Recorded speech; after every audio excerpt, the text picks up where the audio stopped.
Fala, galerinha da Mediação Tecnológica, começando aí mais uma aula de Geografia, nono ano, professor Rogério.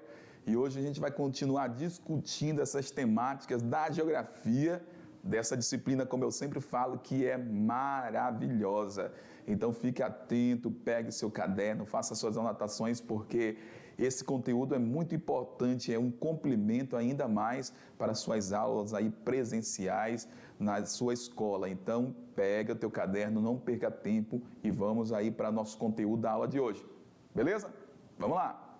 Conteúdo da aula de hoje, a gente vai falar sobre geopolítica atual. Essa aula a gente dividiu em parte 1, parte 2. Nós vamos trabalhar com as características da chamada nova ordem mundial, o mundo unimultipolar ou multipolar dessa nova ordem mundial. Beleza? Então a gente tem aqui a velha ordem mundial. Expliquei até para vocês há pouco que essa velha ordem mundial representa o que, galera? Representa esse momento onde nós tínhamos aí a disputa ideológica entre Estados Unidos e a União Socialista Soviética, conhecida aí como União Soviética. Resumidamente, União Soviética. Beleza? Então, a ordem econômica desse período aí, galera, era chamada ordem bipolar. Eu tenho dois países na disputa aí da antiga ordem, que eram os Estados Unidos, que eu falei para vocês na aula de Guerra Fria, e a União Soviética. Essa é a ordem bipolar que aconteceu aí nesse período Guerra Fria de 1945 a 1991. Beleza? Então acabou o contexto Guerra Fria, encerrou o contexto da Guerra Fria, inicia aí uma nova fase na história da Terra, que é uma nova ordem mundial, que a gente agora vai saber como que é essa nova ordem mundial. Olha aí, nova ordem mundial, iniciou aí em 1991 no mundo. E essa nova ordem mundial, ela vai ser um pouco agora diferente da primeira ordem. Por que eu estou apresentando essa imagem para vocês em GIF aqui, esse trabalho? Porque agora eu não tenho somente, por exemplo, os Estados Unidos, a União Soviética controlando, disputando a hegemonia mundial. Eu tenho vários países espalhados pelo mundo, na América, na África, na Europa, em busca dessa parceria econômica, em busca desse controle econômico mundial. Então, a nova ordem mundial inicia aí, galera, vem aqui comigo rapidamente, 1991, beleza? 1991, e já não é mais bipolar, porque agora eu tenho mais países envolvidos aí nesse processo, nesse relacionamento econômico, e eu estou aqui nesse cenário maravilhoso para representar a nova ordem mundial que começou em 1991, o surgimento de novos países com poder econômico, influência política, influência industrial, que estão aí no dia a dia da gente buscando esse controle a nível mundial. Beleza? Vamos lá. Então, temos a nova ordem mundial. Essa ordem mundial que iniciou em 1991, do ponto de vista militar, ela pode ser chamada de unipolar ou unipolaridade, do ponto de vista militar. O que seria essa unipolaridade? Os Estados Unidos aí tornaram-se o que? Soberano. Quando a gente fala do ponto de vista militar. Ah, professor, mas o senhor falou que com o final da Guerra Fria, vem aqui comigo, surgiram novos países. Sim, nessa relação política, nessa relação militar e econômica surgiram.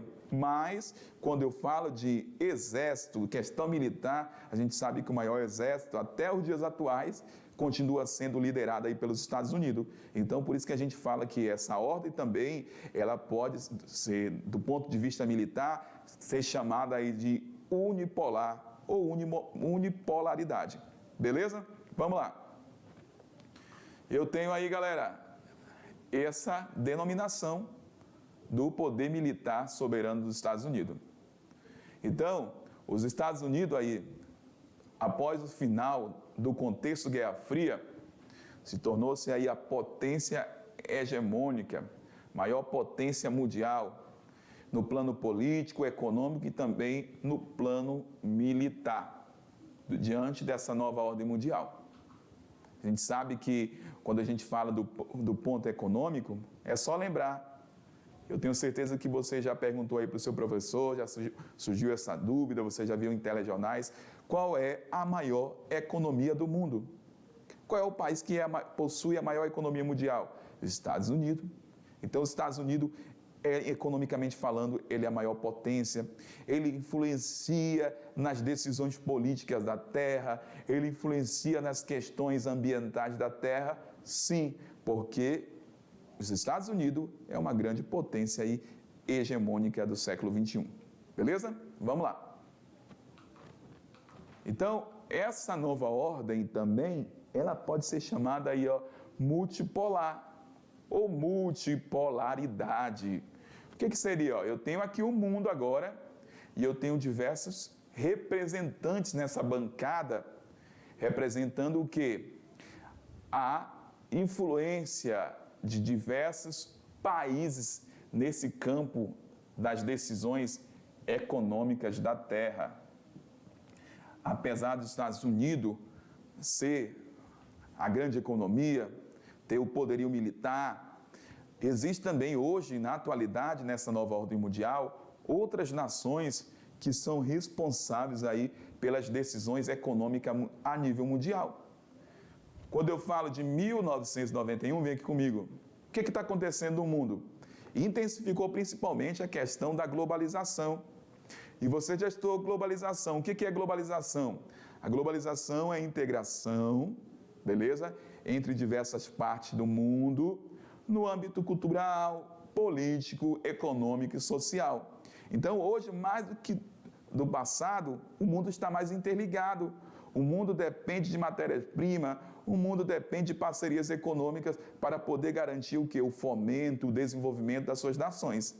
Então, nesse contexto de nova ordem mundial, essa nova ordem, a partir de 1991, ela é chamada de multipolaridade, ou então alguns podem colocar unimultipolaridade, para representar o quê? O poderio de aí, norte-americano militar, e a polaridade, a multipolaridade de diversas outras nações que estão participando dessas relações econômicas no cenário internacional.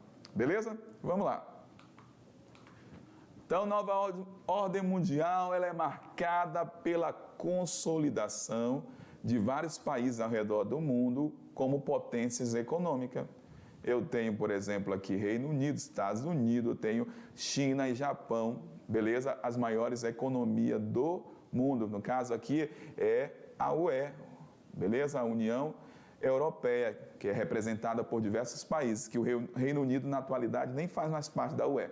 Mas, se você observar aí nos telejornais, constantemente estão noticiando informações sobre os Estados Unidos, sobre a China, que é a segunda maior economia, os Estados Unidos, que é a primeira economia mundial. Então, constantemente estão falando também sobre o Japão. Então, essas nações, querendo ou não, galera, vem comigo, acabam interferindo no nosso dia a dia, acabam interferindo nas situações políticas, econômicas das nações. Apesar de toda a liberdade de governo, elas indiretamente acabam também influenciando dentro de territórios que não são seus territórios, por exemplo. Não é um território norte-americano, mas é um território onde ela financia projeto, libera dinheiro, faz concessão de empréstimo, e por isso que elas acabam, de certa forma, interferindo também. Beleza? Vamos lá. Mundo multipolar, eu tenho aí, poder militar, nessa situação da nova ordem mundial, não era mais o critério principal para determinar a potencialidade global. O que representa isso? No contexto da Guerra Fria, o poder militar, esse poder militar, representava a potencialidade de um país.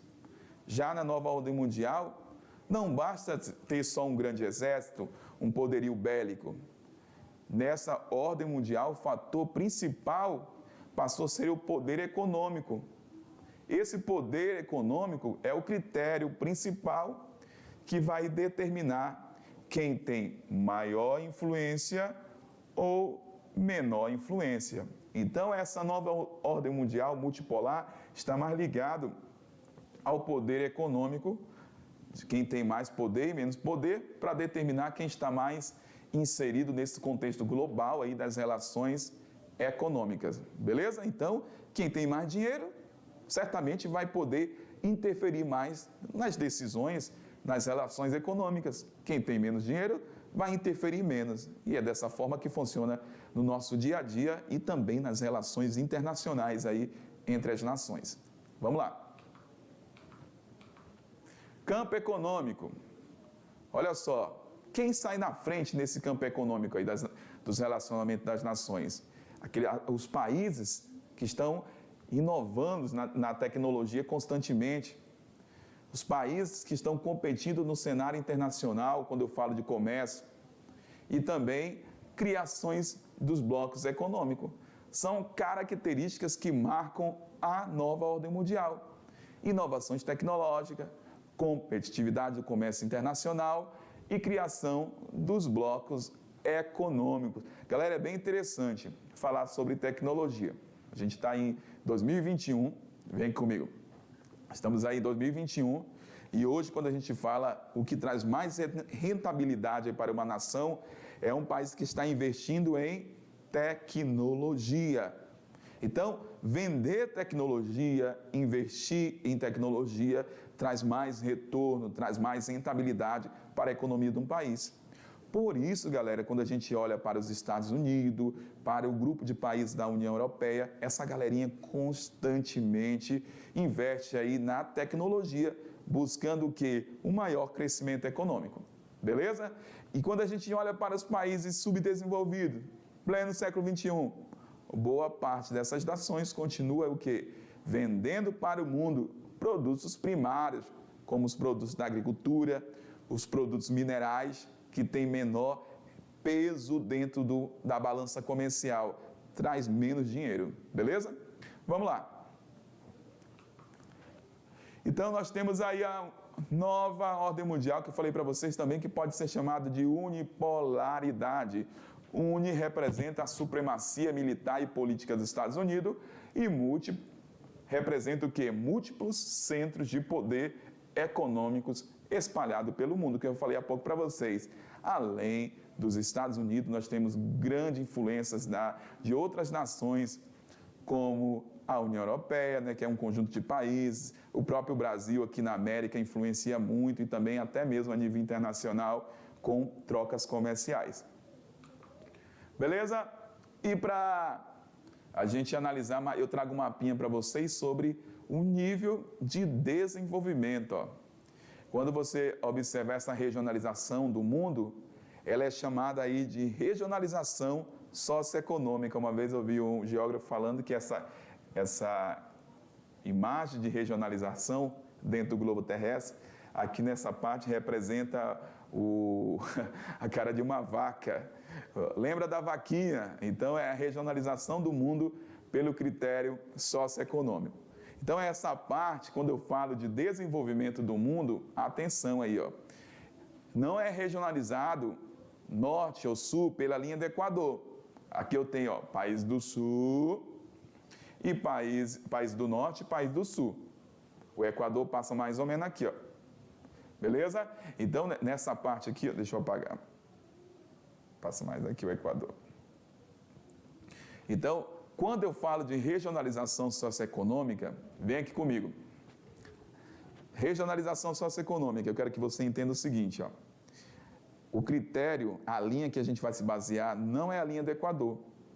A linha do Equador, ela divide hemisfério norte e hemisfério sul, beleza? Então, quando eu falo de regionalização do mundo pelo critério socioeconômico, é aquela linha imaginária que eu falei há pouco para vocês, que representa aí tipo a carinha de uma vaca. Beleza? Então, por quê? Quando eu falo de norte a partir do Equador, sul a partir do Equador, eu estou falando aí da divisão do mundo pelo critério físico. O que é hemisfério norte e o que é hemisfério sul. Agora, quando eu falo de norte e sul na regionalização socioeconômica do mundo, eu refiro-me aí à questão do desenvolvimento socioeconômico das nações. Então, os países do norte são os países aí da atualidade mais desenvolvidos, que apresentam as melhores condições de vida, que têm as melhores posições aí no ranking da economia. Agora, os países do sul nessa regionalização representam as nações de menor desenvolvimento. Então, essa regionalização socioeconômica, norte representa desenvolvimento, sul representa menor desenvolvimento. Vamos aqui no quadro para fechar. Beleza, galera? Então, os países do sul. Se você observar o Brasil, nesse globinho, está fazendo parte dos países do sul. Por quê? O Brasil não é um país desenvolvido.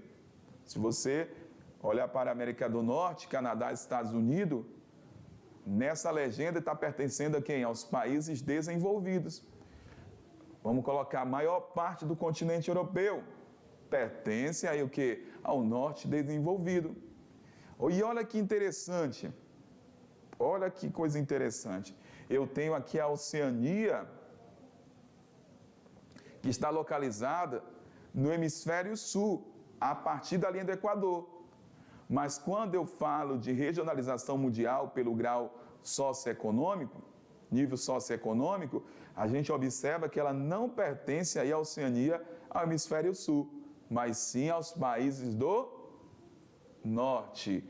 Por quê? Porque a Oceania, os países aí principais, Austrália, Nova Zelândia, são países desenvolvidos aqui na Terra.